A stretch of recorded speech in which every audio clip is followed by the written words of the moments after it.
I was the mob boss's most trusted right-hand man, sticking by him for 6 years through hell and back cheating death at least 10 times. As the scars piled up, I learned to get lazy and just coast in Lucas Vu's shadow. Why rush into a fight and get yourself killed? When the grunts were brawling, I'd be smoking a cigarette. When the boss was giving orders, I'd be off in the bushes playing games. In the gang, people respected me for not fearing death, and they found me approachable, eventually calling me number 2. Whenever someone needed to get married or go back to their hometown, they wouldn't dare ask Lucas Vu. They'd come to me with a case of Mao Tai and my favorite pizza combo. I'd grin from ear to ear, take the gifts, and start eating right on the spot. All right, it's all good. I shoved a box of tiramisu at him. Don't worry, I'll go swipe the boss's seal for you tonight. Now scram. The underling left all cheerful, never suspecting Lucas Vu was sitting in my living room. He stepped out and glanced at the table of high-calorie food and sneered, "Is my 36-karat pure gold seal only worth this much?" I gave a sheepish grin and offered him a cup with 2 scoops of ice cream. "Just making a little side cash all thanks to you, boss." The boss flashed a fake smile and dragged me to the second floor, pinning me down. The strong scent of his cigarettes filled my nostrils. "You want to steal my seal? Tell me how I should deal with you." I'm not just Lucas Vu's second-in-command, I'm also his lover. This relationship started after an opponent tried to poison him. Our Silver Crest gang boss was known for having no interest in women, but because of that, our biggest rival absolutely refused to believe it. He was a fan of playing dirty and even had his own lab, specializing in poisons. On the night of the celebratory banquet, he sent everyone home. As Lucas Vu's right-hand man, of course I refused to leave. He tried to shoo me away, but I stuck around. On the way to take him to the hospital, Lucas told me to take him straight home instead. His ragged breathing echoed in my ears, a sound that went straight to my heart. That's when I realized he'd been hit with no ordinary poison. Lucas Vu sat in the passenger seat, frantically tearing at his tie. A few strands of hair fell over his forehead, but his perfectly coiffed hair couldn't hide the predatory hunger in his eyes. The look he shot me was like a cornered beast, burning and intense. I swallowed nervously. When we got to his door, he still tried to play the gentleman, his face stone cold. "I'm giving you one chance to get out of here." I hesitated for just 2 seconds before he grabbed me by the collar, yanked me inside, and pinned me against the door, devouring me. That night, I was like prey in the claws of a predator, thrown into an uncontrollable spiral. Our breaths and bodies were tangled together until dawn. From then on, our relationship turned into something wild. After every bloody fight, the two of us would share a bloody kiss before tumbling into bed together. This messy relationship lasted for 3 years. He treated me better and better, so much so that all the other high society girls started to get jealous. The next day, I stormed over and threw the document with the red stamp at my go-to guy, AJ, who handles all my under-the-table deals. He snickered and asked why I was walking funny, holding my back. I was furious. What Lu Vu Triet did last night, not even 10 steaks could make up for it. I was about to go off on him when a Kwong nudged me. "Second in command, I think Miss Toe is out there." To Nuan, the only daughter of the big boss, the true kingpin of the East Ocean Society, who pulls the strings for both the Silver Throne sect and the Bamboo Union gang. The 2 largest gangs under his command are our Silver Throne and their Bamboo Union. The East Ocean Society is an international crime syndicate that dabbles in all sorts of shady business except for drugs. Under Lu Vu Triet's leadership, the Silver Throne sect has practically gone completely legit. In the financial papers, our boss is always in a sharp suit, and his mixed heritage features make him look like a respectable international businessman. The next day, Tunuan also made headlines. East Ocean Society's princess reveals relationship with new business tycoon Lu Vu Triet. What relationship? They were barely childhood friends at best. Lu Vu Triet was 19 when he joined the East Ocean Society, and a 14-year-old Tu Nuan latched onto him and hasn't let go for 7 years. Bam, speaking of the devil. And there she was. Tu Nuan stormed into my private office and chucked an alligator skin handbag worth thousands of dollars right at me. She even knocked over a custom-ordered piece of art worth thousands of dollars apiece Lu Vu Triet had brought back from an overseas auction. I burst out laughing and clapped loudly. Well, welcome, miss. Don't forget to pay the 80 million dong bill on your way out. I'd been sick of that ugly Persian cat statue for a while now, so getting cash for it was perfect. Kwong's eyes widened in shock before he quickly made an excuse to flee the battlefield. Lamb muck, you jerk, you did that on purpose, didn't you? To Nuan's face was beet red as she pointed right at my face and screamed, "You shameless piece of trash who said you could go on a trip with Vu Triet, enjoying the good life, now that my dad invested in your company, huh?" Her spoiled, arrogant tone really lived up to her reputation. As the only daughter of the East Ocean Society's mob boss, "Show a little respect, miss. I'm the vice president here, and our boss has been financially independent for ages. We don't need your family's pocket change," I said, propping my feet up on the desk and casually enjoying the show as she fumed. Inside the gang, nobody questioned my relationship with Lu Vu Triet except her. I guess a woman's intuition can be scarily accurate sometimes because she was always pressing Vu Triet, asking, "Are you refusing to get engaged because you're messing around with him?" My boss would never answer, just turn around and buy me a Coke to calm me down. But To Nuan wouldn't give up. "Why is it that everywhere Vu Triet goes, he only takes you?" I just smiled and said, "Because if you can't handle the heat, stay out of the kitchen." The mob princess lost it, attacking my background and yelling that she would prove I was a spy and tell her dad. I stood up and clapped loudly. "Go right ahead and report me, miss. If you can take me down, I'll admit I lost." That night, I ran to the Lu family mansion, clutching my sore waist, flopped onto Lu Vu Triet's bed, and cried my eyes out. "Boss, that so-called childhood sweetheart of yours is falsely accusing me of being a spy." To Nuan wasn't the only one suspicious of my identity. Back in the day, Lu Vu Triet was the one who doubted me the most. He's a paranoid guy by nature, and my file was way too simple, just a few lines. Grew up in an orphanage, graduated from middle school, then worked all sorts of jobs, until I became a somewhat famous local thug who was damn good in a fight. The end. My past was so transparent.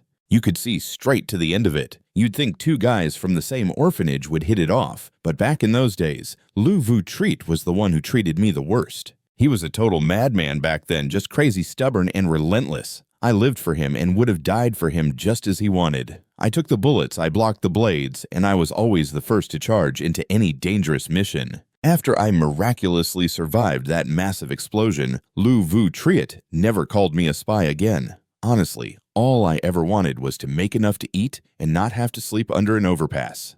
Climbing up to this position was a truly unexpected gift from fate. The chandelier in the bedroom was blinding, and the harsh light made my eyes tear up. I tried to cover them, but someone grabbed my wrist, pinning it above my head. Gently, my eyes hurt. My hoarse whimper made my boss chuckle. He gently bit my earlobe and whispered, half joking, "And who was it that was acting so tough earlier, saying someone had to go down tonight? You're so passive-aggressive and hold such a grudge." "I'm sorry, boss." Lu Vu Triet sniffed, then used his tie to blindfold me. The scent of Silver Mountain water, the one I'd given him, wafted from the silk as darkness swallowed me whole, sending me into a panic. When the light came back, he was standing by the glass door, smoking the hazy smoke, creating a mysterious halo around him. I turned to him. "Boss, I heard recently that there's been trouble at the gambling den. Ever since I got badly hurt, Lu Vu Triet has forbidden me from setting foot in any of our shady businesses.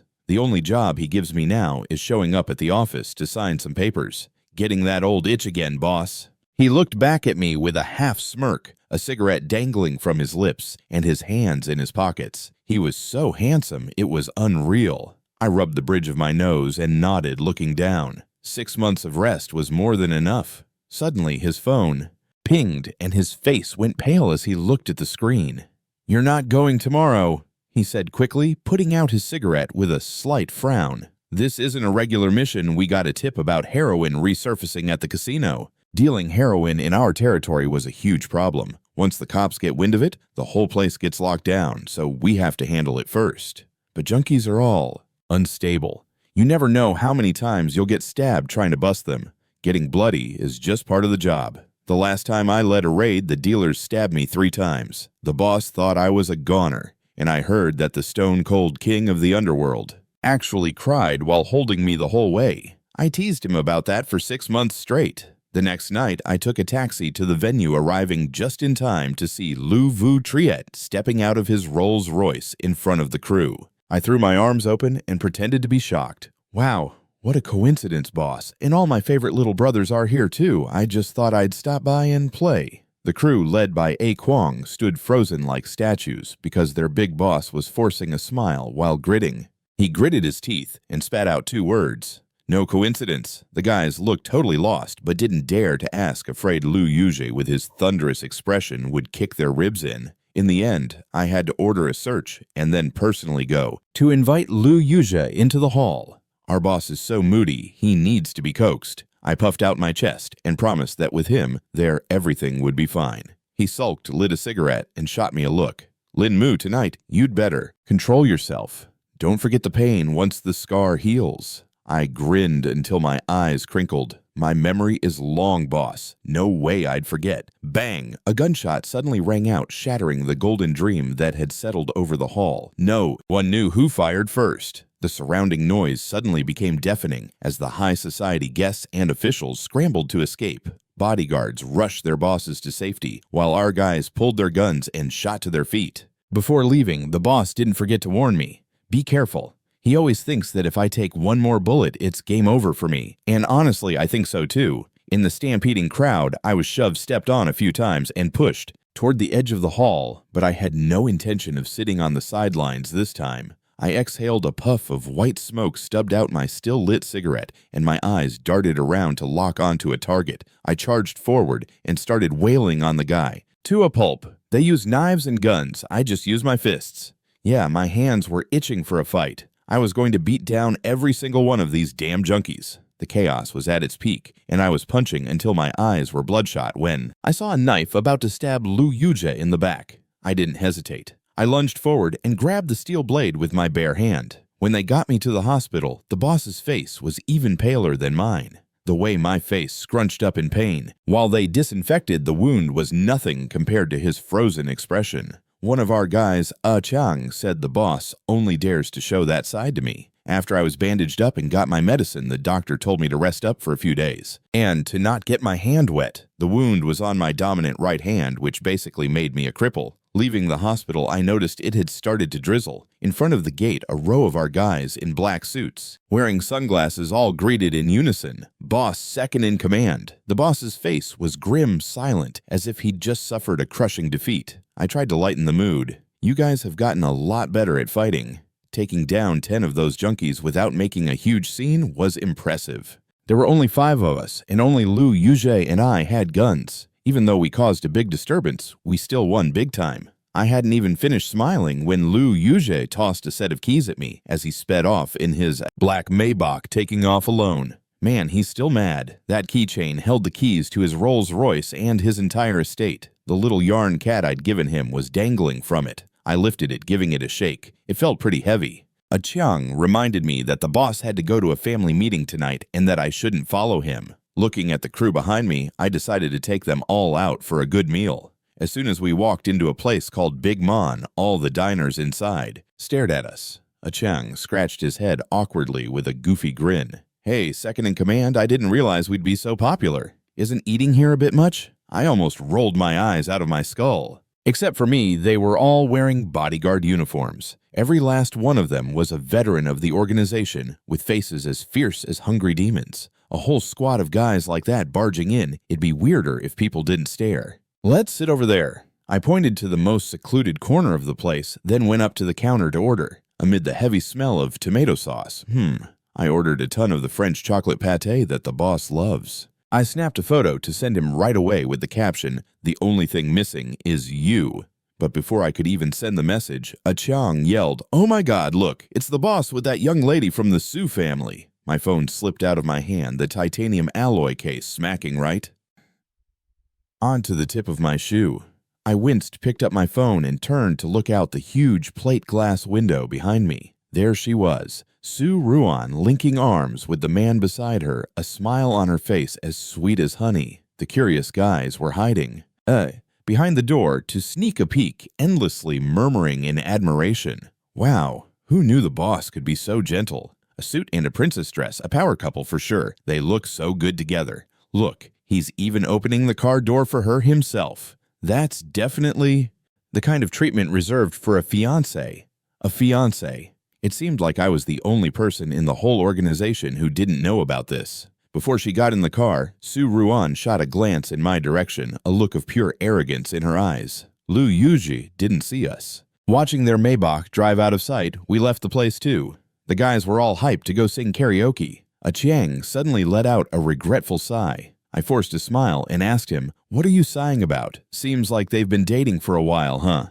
And I didn't know a thing about it. The cold wind slapped my face, carrying bits of sleet. The spoonful of ice cream in my mouth suddenly felt like a block of ice, making my teeth ache. So cold. Even colder than the look on Lu Yuja's face. "Oh, right." A Chiang slapped his forehead. "We're so stupid. We forgot you haven't been back to the organization for missions in the last 6 months second in command." He chugged his orange juice as he walked. "Actually, about 2 weeks ago, the boss started seeing the young lady of the Su family. The old master is about to retire, isn't he? He's in a rush to choose his successor." I nodded, lost in thought, and gave a bitter smile. If that was the case, then it was one hell of a profitable deal. In Dongying, besides Lu Yuja, there was also Chung Yu, the leader of the Bamboo Union Gang. He's the same age as Lu Yuja and was also a carefully selected adopted son of Old Master Su. That sly old fox intentionally picked 2 people to keep each other in check, and now both of them are exactly as the old man wished, equal in power and influence. To win, marrying his only daughter is the fastest shortcut to the top. I remember back then, Chung Yue even framed me and almost got me killed in that fire. Just wait until our boss becomes the head of the family. We'll see if he's still so arrogant then. Another one sighed. Still, why do I get the feeling the boss doesn't actually like Miss Su? Oh, don't talk about feelings with a guy like, the boss. Liking her or not is irrelevant. The main thing, the only thing is that whoever gets control of the Dongying shares controls the whole board. It doesn't matter if he has to take advantage of Su Ruan's feelings for him. He's always been the kind of maniac who is willing to do whatever it takes to reach his goal.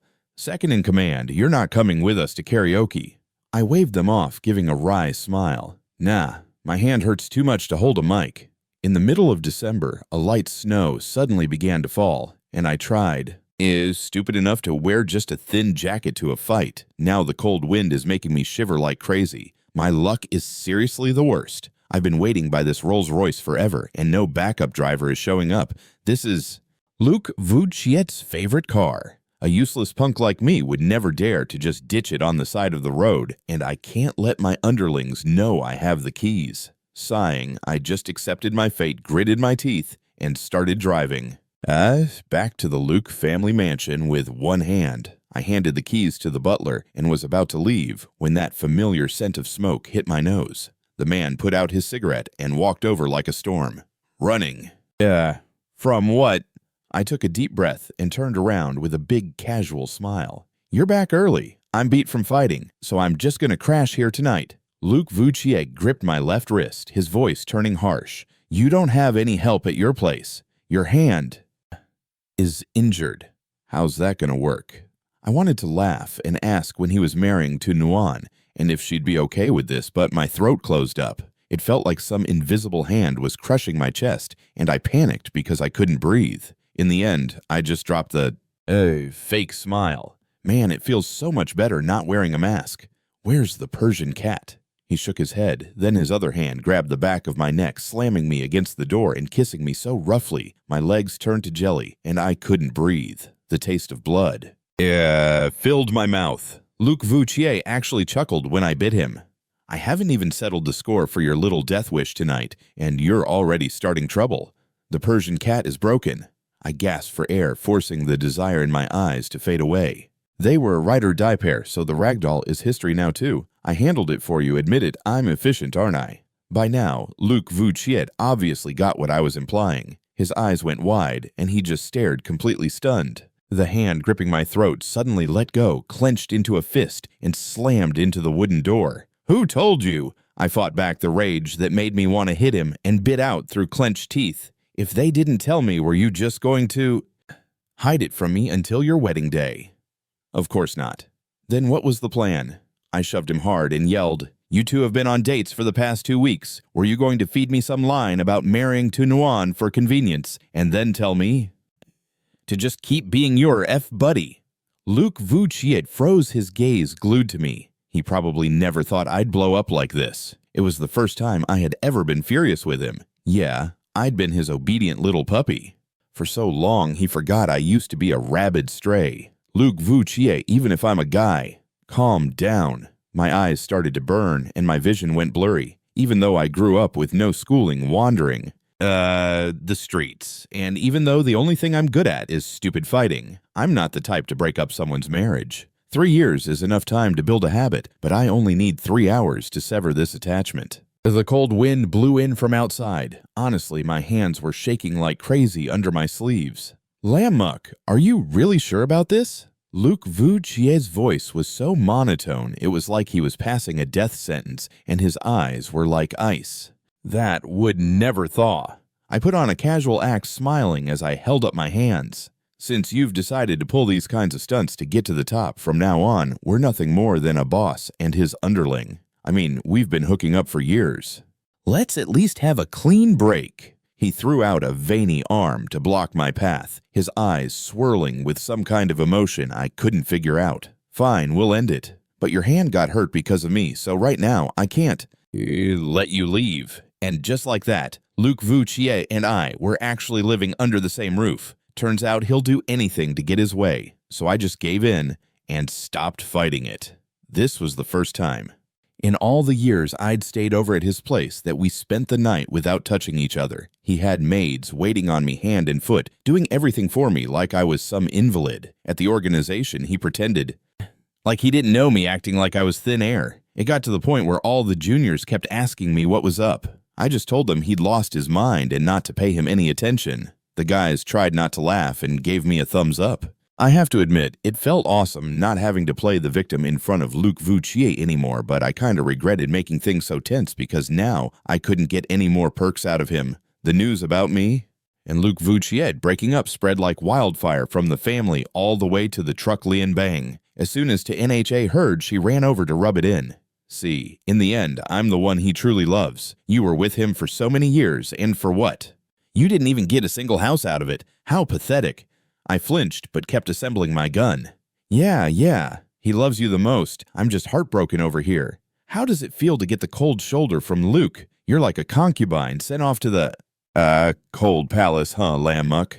I just nodded emotionlessly. Yep, you got it. He threw me away. I'm totally miserable. She walked off looking annoyed and started making her rounds. As Luke Vu Chie's fiancé, she strutted around, demanding every single one. Of the guys call her sister-in-law. A Kwong rolled his eyes but led the chant, "Hey, sister-in-law." Then he immediately added a jab, so how come the other sister-in-law got to sleep with the boss first? Everyone in the gang knows our second-in-command has been through hell and back with the boss, unlike you. Missy. The little princess threw her purse on the ground and shrieked, "He's just a worthless spy, you're all blind." The guys all cracked up, acting like she was telling a joke. I raised an eyebrow and stifled a laugh, nodding in agreement. On my way back to the Luke estate that night, someone drugged and knocked me out. I gotta hand it to him. Luke Vu Chie really knows how to mess with a person's head, otherwise why the hell would I, as I was fading into unconsciousness?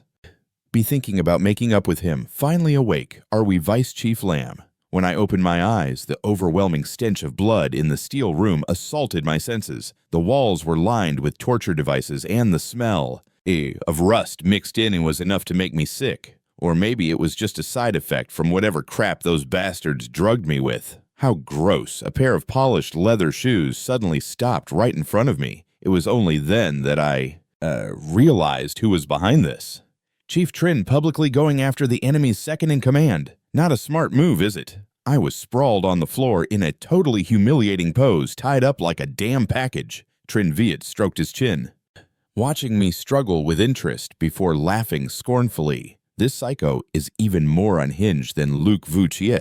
Kidnapping me is basically declaring war on the Ngan Thua Pai. Aren't you worried your entire gang will get annihilated? You're exaggerating, Vice President Lamb. This isn't a provocation, it's an invitation. Trin Viet squinted, looking me up and down. I hear the second-in-command of the Ngan Thua Pai is a top-tier fighter, and fearless too. I've admired you for a long time. How about you come over to my Truck Lian gang? Whatever Lu Vu Treat is paying you, I, Trin Viet, will double it. So all that flattery was just his way of trying to poach me. I almost caved when he offered to double my pay. He gave a polite smile, and I grinned right back. You flatter me, President Trin. I'm just a mediocre lackey with a mild temper. They only call me second in command for kicks. Everyone in the organization knows I'm just a nobody who leeches off Boss Lou, living day by day and waiting to die. I'm hardly worthy of your incredible salary. Trin Viet's smile faltered. Didn't you just have a falling out with Lou Vu Treat? I kept my business smile on. Just because we argued doesn't mean I'm going to follow your example and betray him. Bam! A steel chair smashed right into my hip. It felt like I'd been hacked across the back, but it wasn't even half as painful as a bullet. I didn't even let out a groan, just tilted my head back and smirked as if to say, "Is that all you've got?" Trin Viet's face turned black as thunder as he squatted in front of me. Lam Mok, you're really going to do this the hard way, huh? He grabbed my hair roughly, his face twisted in disgust. I also heard you and Lou Vu Triet have some kind of twisted relationship. You damn queer, why don't you just marry him? A mutt like that isn't worthy. Tui, I spat right in his face. Who are you calling a mutt? In front of me, Trin Viet, the so-called smiling reaper, couldn't manage a smile anymore. He hated gay people, and I happened to be gay. He squatted close to my face, his features distorted into a horrifying grimace. Lou Vu Treat already threw you away, and you still want to be his lapdog. I spat in his face. I like it that way. You goddamn queer! With a wave of Trin Viet's hand, his goons swarmed into the cell. He ordered them to torture me with a vicious look, wanting to see just how tough I really was. They used interrogation tools meant for spies, tormenting me for a solid hour. Too bad for them, I'm really not afraid of dying. The pain made my entire body tremble uncontrollably, and I was drenched in sweat, but I never once considered giving in. A bucket of salt water dumped over my head felt like 1,000 icy needles stabbing straight into my bones. The Ngan Thua's secrets, Lou Vu's weaknesses. Triet, I still wouldn't talk. One of his goons whipped me again. I clenched my jaw, forcing myself to stay conscious. Trin Viet wouldn't have dared bring me here unless he was sure his plan wouldn't get out. If I broke, I'd be a traitor, and Lou Vu Triet would kill me. If I held out to the end, he'd torture and then eliminate me, framing me as an undercover cop. Right now, Lou Vu Triet was probably still being deceived. All I could do was stall for time. Until, Lam Mok, you've got guts. Trin Viet let out a furious guttural laugh and shot up from the interrogation chair holding a syringe as he walked toward me. Fine, so you're not afraid of pain. His eyes were wide and bloodshot, staring at me as he smiled, an indescribably terrifying sight. I've also heard that people are at their weakest when they're drowning in desire. With that, he jabbed the syringe hard into the back of my neck. An unknown liquid slowly seeped through my system. My consciousness faded to black. I was jolted awake by a scorching heat in the dampest, coldest dungeon. I was sprawled on the floor, shirtless, my whole body feeling like it was on fire. Those bastards, they actually drugged me with that stuff. Damn it! Before I could even crawl up, I noticed someone else in the dark cell. A scantily clad woman was cowering in the corner, her face pale with fear. On the wall, the red light of a surveillance camera was blinking. I was lying on my stomach, panting, thinking I could just ride this out, but the woman suddenly stood up and crawled toward me. She even tried to sit on top of me. Damn it, Trin Viet, that crazy psycho. Luckily, I reacted fast enough to make her miss. It turned out she was a blonde foreign woman, and it was pretty obvious that Trin Viet had trafficked her here. I grabbed the steel chair and held it in front of my chest, gasping for breath. I spoke to her in English. Don't come any closer, just wait for this to pass, and I'll get you out of here. The woman hesitated, her fearful eyes turning grateful. But then she glanced at the camera and started to get up again, trying to press against me. In a moment of desperation, I swung the steel chair and slammed it into my own body, pretending to pass out. Sure enough, she stopped. In the cold, damp air, my body felt like it was being crawled on by 1,000 maggots. The drug's effects grew more and more intense. Lou Vu Triet's cold face appeared in my mind. The burning fire of desire became almost unbearable if he didn't come soon. I was going to crash. The heavy steel door was kicked off its hinges and fell to the ground. Lou Vu Triet stepped in covered in blood, though I couldn't tell whose. See, he gets himself hurt when I'm not around. When our eyes met, his were bloodshot. I could see him more clearly now. He was wearing an expensive white suit I'd never seen before now, splattered with blood. Blood was still dripping from his arm. I'm sorry, little Mok. He pulled me into his arms, his voice choked with emotion. I'm late. I'm so late. I guess I must be a lunatic too. Otherwise, why would I be passionately kissing Lu Vu Treat in an enemy's dungeon? Just too crazy? Lunatics covered in injuries. The first thing we did when we got in the car was rip off our clothes. All morals went out the window. At that moment, the only thing in my mind was Lu Vu Treat. In the confined space, the thick metallic smell of blood mixed. Between us, hot and frantic. That night, as we escaped, I told Lu Vu Treat to bring the foreign girl with us. A Kwong took her away. He sold her out. She had been with Victor for 2 years, but he just turned around and pushed her onto me. Once she saw Victor for who he really was, she decided not to go back and started spilling his secrets. She gave up a ton of useful intel. I don't know where that psycho Victor got his hands on that drug. It worked for 2 full days and nights, and combined with my wounds from the night before, I was completely bedridden for the entire next week. I couldn't move a muscle. Luke had to personally feed me and take care of everything. In a rare, gentle voice, he explained that Victor was so brutal to me because I was the one who stole his project that day. The head of the Truck Lean gang, Trin Viet, was livid. He heard that Lu Vu Treat and I had a falling out, so he kidnapped me, trying to force me to betray him for revenge. To be fair, you can't really blame the guy because the rumor about me and Lu Vu Treat breaking up was something I spread myself. The sneak attack that night was all part of my plan. Even Lu Vu Treat risking his life to storm their hideout alone to save me was something I had already calculated right before. I passed out. I managed to send a pre-written text. It's just that he showed up later than I thought he would. I didn't accept his apology instead. I grilled him in a sulky voice. Why were you so late that day? He went quiet and the air between us froze solid. After a moment, he calmly replied, because that afternoon was my engagement ceremony with Tunuan. I have to admit, hearing that felt like someone was squeezing my heart. No wonder Tunuan made a special trip that morning to the headquarters just to rub it in my face. In the entire organization, I was the only fool who didn't know anything.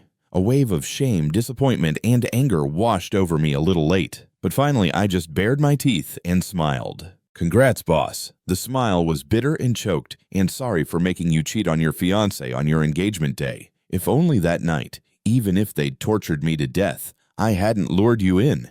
In the days that followed, I kept drifting in and out of a high fever. I started to resist any contact from Lu Vu Treat. In one of my delirious states, I accidentally overheard his plan. The wedding, a huge explosion, kidnapping, overseas. The fragmented words flooded my mind and jolted me awake. Lu Vu Treat was nowhere in the room. The butler told me he'd left for a business trip down south that morning and wouldn't be back for 2 days. I let out a sigh of relief and grabbed my phone. I hid in the bathroom. My inbox had a few texts from him from that afternoon, all just casual check-ins. But one line made me pause. Just wait a little longer. It's almost over. Almost over. What I ignored the text, swapped in a new SIM card, and quickly typed a message in a secure chat app. I climbed out the second-story bathroom window and jumped. The Lu family mansion was heavily guarded, and it took everything I had to squeeze through a doggy door to get out. Inside an abandoned building, a man with his hat pulled low was already waiting.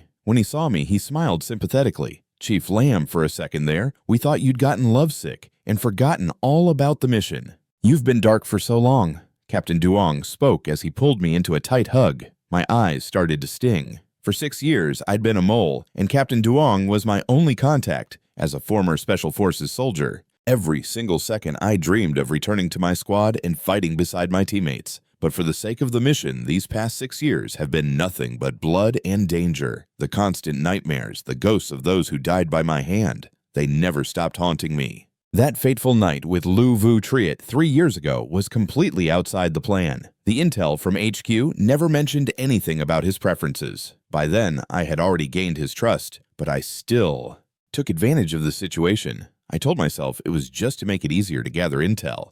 I quickly briefed him. The top brass is cracking down hard lately, so they're not making any rash moves.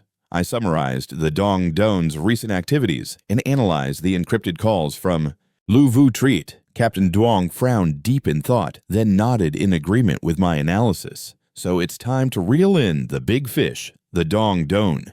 The timing would be Lu Vu Treat's wedding, because he's planning to use that day to wipe out the Truck Lean gang. He's not one to forgive anyone who's ever threatened him. Me getting captured by Trin Viet on purpose was all to move this plan along. It's the old when the snipe and the clam fight the fisherman wins scenario. All we cops have to do is quietly cast our net. With me on the inside, we can take down the entire Dong Don Syndicate in one fell swoop. Captain Duong clapped my shoulder. Brace yourself. It's time to say goodbye to all of them. And time to say goodbye to Lu Vu Triet. After finishing the briefing late at night, I was about to sneak back the same way I left when the second-story bedroom light suddenly turned on. Before I left, I had locked the door securely, under the excuse that I needed rest. Besides Lu Vu Triet, no one would dare go in. I looped back to the main gate, my heart hammering in my chest. Just as I feared, Lu Vu Triet was leaning against the entrance, his eyes like hooks that snagged. On to me. Lam Muck. His voice was terrifyingly cold. You better have a damn good explanation for this. Crap let go of me. The moment Lu Vu Triet released his grip, I was thrown hard onto the bed. Those damn memories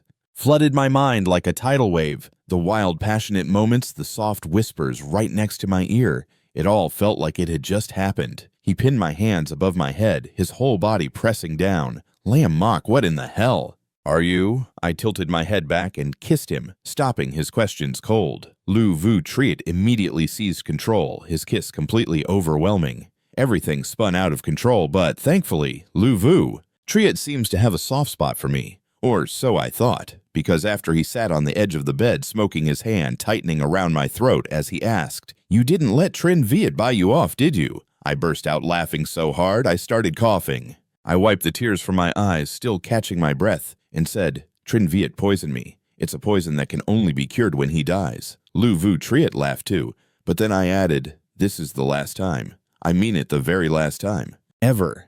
On the day of Lu Vu Triet's wedding, he didn't send me an invite, so I was just stuck standing outside the gates. When A. Kwong saw the security guard stopping me, he rushed over to argue, and they nearly came to blows. From behind the gate, I just waved my hand. Hey, forget it. After all, Lu Vu Triet definitely didn't want to see my face today.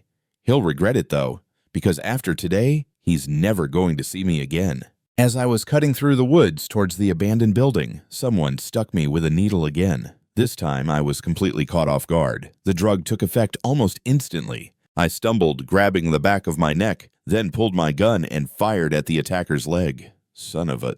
The gunshot echoed, and suddenly a whole mob of guys in black suits appeared. They charged at me like a pack of wild animals, kicking and stabbing relentlessly. This time, I really couldn't hold on. The next time I woke up, I was face to face with someone in a wedding dress, and I was just completely bewildered. Man, these guys really don't pull their punches, I thought. Tunuan hiked up her dress and stormed over, slapping me twice. "You bastard Lam Muck. So you really are a spy." My breath hitched as my eyes darted around the room at the 6 or 7 armed guards, and in the corner stood Trin Viet towering over everyone. He tilted his head, bared his teeth in a menacing grin, and slowly mouthed the words, "Surprise, your life is over." A stack of photos was dumped over my head. Looking closer, they were pictures from my last contact with Captain Duong that night, along with text messages from my phone, and a shot of me locking lips with Lu Vu Triet in his car. The angle of these photos made it obvious there was a mole on Lu Vu Triet's side. I never expected that witch Tunuan to dig up this evidence, but this actually played right into my hands.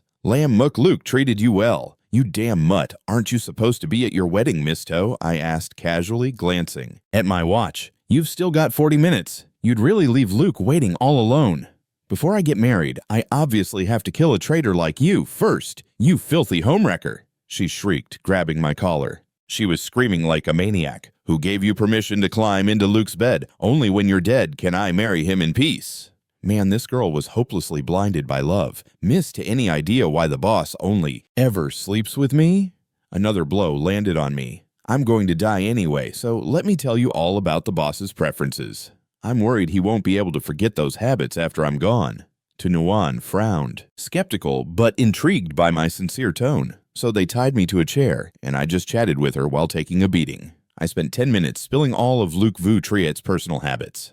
"Do you know what his favorite position is?" Tunuan's face flushed red as she hesitantly shook her head. Trin Viet yelled from the side, "You damn queer." I raised an eyebrow. "Come closer, I'll whisper it to you." I said, "Just kill him already, will you, miss?" "Why are you wasting time talking nonsense with this queer hay?" By the time Trin Viet realized something was wrong, it was too late. I had used a hidden blade to silently cut the ropes, and pulling out a dagger, I yanked Nuan toward me as a hostage. The goons in the room immediately aimed their guns at me, only lowering them on Trin Viet's command. He really is the Dong Don's most loyal hound. Trin Viet, if you want to save your precious miss, then use the ropes on the floor to tie yourself up, I yelled, pressing the knife against Nuan's throat. Otherwise, this wedding will become a funeral. Trin Viet gritted his teeth, his every movement filled with hatred as he wrapped the rope around his wrists.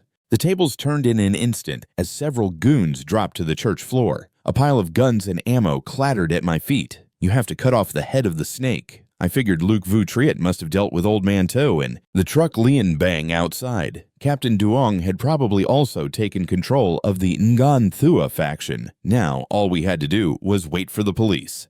Lam Mook! The voice was broken cold, yet urgent. Luc Vu Triet stood blocking the church entrance, the barrel of his gun, glinting menacingly. When To Nuan screamed, "Brother Luc," I immediately knocked her out and aimed my gun straight at Luc Vu Triet. His appearance here meant he'd escaped the police cordon, the sole survivor. The white suit from the engagement party was now splattered with bloodstains. Just as I thought. You're an undercover cop. Luc Vu Triet grabbed Trin Viet, the only one still conscious, his eyes filled with an unreadable, complex emotion. Luc Vu Triet, let me go. He's a cop. Let's put our issues aside. You have a gun. I'll team up with you, and we can rebuild our empire later. The hair on the back of my neck stood up. If he let Trin Viet go now, even with a gun, I wasn't sure I could. Take on both of them.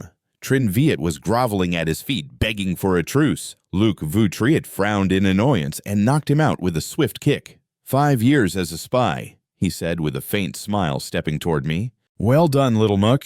Shoot me. You'll get all the credit. The gun I'd held for 10 years trembled in my hand for the first time. In a flash, the muzzle was pressed against Luc Vu Triet's left chest. I heard the faint sound of police sirens in the distance. Old Duong and the team were here to arrest Luc Vu Triet. Lam Mook, I just want to know one thing. He looked up, his eyes as cold as ancient ice, piercing right through me, as if he wanted to devour me whole. I gave a weak smile. Luc Vu Triet, don't ask stupid questions. You know I won't answer. Did you ever love me? A lump formed in my throat, and my eyes stung. I couldn't look at him anymore, even if I admitted that I had loved him. But I loved my country and my mission more. I took a deep breath, my hands tightening around the gun. Lawbreakers, no matter how far they run, must be brought to justice. Luc Vu Triet, I'm sorry. The siren suddenly grew louder, and a great commotion erupted from below the abandoned building. Lam Mook, don't shoot, Captain Duong yelled as he rushed in. The gun was still pressed firmly against Luc Vu Triet's chest. He shouted in alarm and lunged forward to push my gun away. Stunned, I was about to question him when I heard him say with absolute certainty, "It's a misunderstanding. Mr. Luke is with the FBI, our special ops. Teammate number 1 HQ just informed us. We were lucky to have little Luke today." Holy crap, the FBI. No wonder he had those Western features, not just any kind, but genuinely mixed race. The marriage with To Nuan wasn't for the inheritance, but to facilitate the mission. That text message, "Wait a little longer," turned out to be about the end of the undercover mission. I quickly wiped away a tear. Luc Vu Triet was smiling, but he choked it down and let out a fake cough. "Babe, I'm sorry, but I swear I never played with your feelings." "You call this not playing with my feelings?" Before I could interrogate him further, a squad of special ops agents swarmed the second floor. Several teammates rushed over and tackled me to this floor. Trin Viet and To Nuan were taken to the police station. During that time, Luc Vu Triet had requested approval for the operation from his superiors, coordinating as an inside man with our forces to complete the arrest of the organization's members that day. They never would have guessed that the boss they had revered for so long was actually an undercover cop. Luc Vu Triet joined the Dong Don at 19 years old, beginning a decade-long stint as a mole. From the lowest rank, he gradually climbed his way up to become a regional boss. The reason he chose to end the mission early was because Old Man 2 intended to after the handover. With a controlling stake, the domestic drug pipeline was set to expand immediately. Liu Yuzhe couldn't wait for the narcotics to flood the country, so he used Su Run to execute his plan ahead of schedule. The day A Cheng was hauled off by the police, his eyes were vacant, as if he'd lost his soul. He kept muttering, "No way." I gently patted his shoulder, saying with a twinge of guilt, "Do your time well. Lu Yuzhe and I will wait for you to get out. We'll start a new life together." Under Lu Yuzhe's restructuring, most of the Yin Chung members' crimes weren't serious enough to warrant the death penalty, but the main headquarters of the Dongying Society and the Julian Federation had completely collapsed. Later, Lu Yuzhe asked me if I really could have killed him with my own hands that day. I answered yes without a moment's hesitation, but he didn't know that after killing him, I planned to go undercover in the Golden Triangle drug cartel on a mission I never planned to return from. He seemed to really approve of my answer. Then he asked if I truly loved him.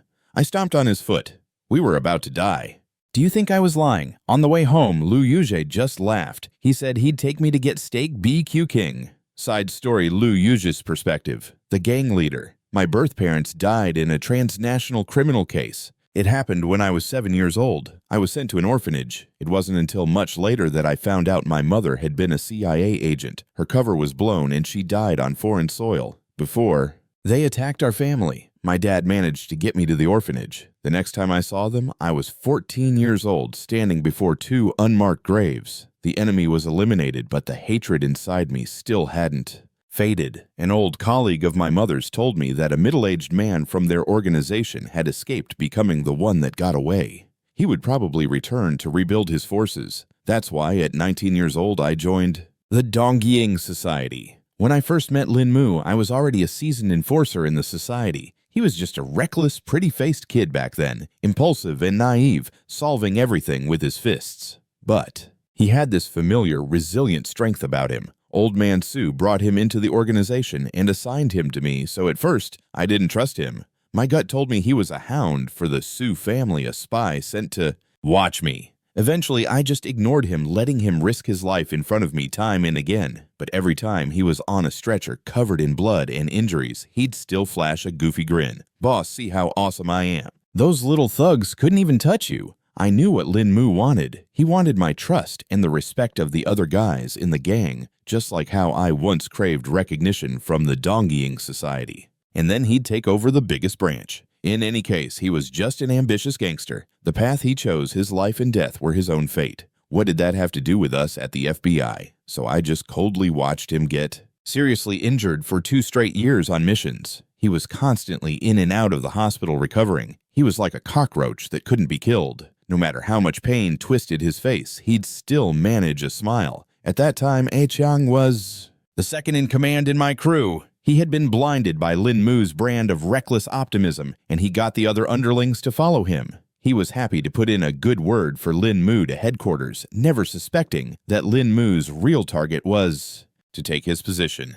What an idiot. Compared to A Kwong, letting a powerhouse like Lin Mu become my number 2 would be a huge liability for my undercover work. So in our 3rd year, I always sent him on missions with a 90% chance of death, like making him lead a raid to capture some drug traffickers. During the previous mission, Lin Mu was stabbed 3 times in a row by an addict, and when I arrived, he was lying in a pool of blood, barely hanging on. It was the first time I'd ever seen him so messed up so bad, he couldn't even crack a smile, just coughing up mouthfuls of blood. Holding him in my arms, I admit I felt a pang of regret. I just wanted him to realize how dangerous it was to stop risking his life and to give up on his dream of a top spot in the organization. But now I understand he'll never back down, not until the day he dies. Afterwards, he spent nearly 6 months in the ICU, and when he was discharged, he was completely fine, right back to following me. He was like gum on my shoe, impossible to shake off. Knowing full well that sticking with me was the most dangerous path yet, he just kept grinning and playing the role of my loyal underling. Whatever I let him tag along, he could barely read, so how could he possibly outsmart me? My opinion of Lin Mu truly changed during an overseas arms smuggling deal. After he got seriously hurt by those drug traffickers, I never allowed him to join any dangerous missions ever again, and I forbade A Kwong and the others from telling him. I knew Lin Mu's personality. He'd risk his own life just to make a name for himself, so I took him overseas and passed that tough mission. Over to Chungyue. The deal seemed like a huge pain, but in an age without constant war, it was actually pretty straightforward. So Lin Mu basically turned this mission into a vacation. Maybe he realized that I was starting to trust him, so he got even bolder. Right in front of me, He openly took a Kwong and the guys out for some authentic American McDonald's. He shoved a McFlurry in my face, telling me this thing was a perfect match. For me. He was teasing me about my ice-cold expression, but that matcha soybean flavor was actually delicious. It was only much later that I learned he had found a hamburger on the street as a child, and ever since then he'd been haunted by that flavor. He said some kid had dropped that chicken burger, and the mom just told her son not to pick it up and took him to buy a new one. In reality, the burger wasn't dirty at all. It was still intact, taking my first bite of that delicious burger. I thought to myself, so people in this world really do get loved, that unconditionally, I just wasn't one of them. Lin Mu's parents died when he was only 3 years old, so he never knew what parental love felt like. What it was, he just wandered the streets scrounging for food in dumpsters. The things you can't have when you're young will haunt you for a lifetime, whether it's love or a hamburger. A Kwong nearly teared up at the sad story. He declared that from now on, whenever the gang passed a McDonald's, they'd bring some back for Brother Mu. Lin Mu just gave a small smile, said thanks, but declined. After we sealed the deal, Old Man Su assigned an urgent mission to take out a sniper. A foreign one. I only brought a Kwong along, but unexpectedly, Lin Mu caught up with us. He grinned from ear to ear and said, "Boss, why wouldn't you call me for a hit job like this? I'm your most loyal hound." After all, hunting a sniper is extremely dangerous. I was so annoyed I could barely see straight. So if I get married later, are you planning to sleep by my side to guard me against assassins? To my surprise, Lin Mu actually thought for a few seconds, scratched his head, and said, "That's not totally out of the question. It just depends on if my wife is okay with it." A Kwong doubled over laughing, blurting out that Brother Mu should just become the wife instead. I flinched and kicked him. Out to scout the front lines. The mission went off without a hitch, with a Kwong providing cover. Lin Mu stayed by my side completely unscathed. Actually, after anxiously watching me hit the target, he vanished on the way back to headquarters. A light rain began to fall, and I couldn't reach Lin Mu's phone. Later on a street corner, I saw him myself sneaking out of the building across the street with a child in tow, his shirt stained with blood. He took the kid to a nearby orphanage. I followed him silently the entire way without breathing a word. That child, it was the sniper's kid. A Kwong didn't see him and assumed I was also in the dark. After that, I tried to test Lin Mu multiple times, but he always skillfully changed the subject, never giving anything away. I didn't dare take the risk to confirm his identity because if my cover was blown, the consequences would be disastrous. But at the very least, I believed he was no longer just a lapdog for the Su family. As time went on, our relationship grew closer, so close that we ended up sleeping together. The night Chung Yue slipped something into my drink, Lin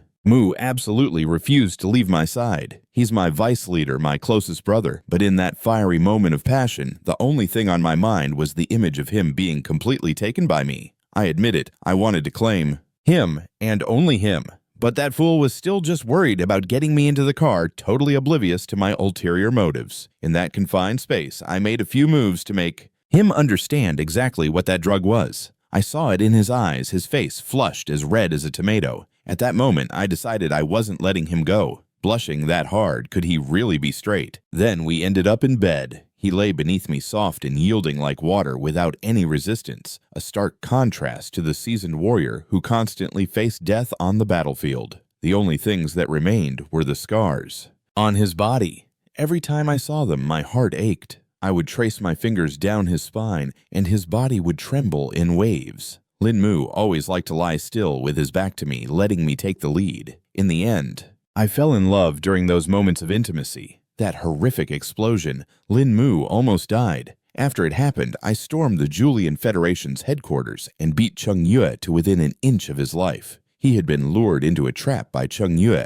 The mission should have been over, but Chung Yue tricked him, saying there was a child still inside the fire.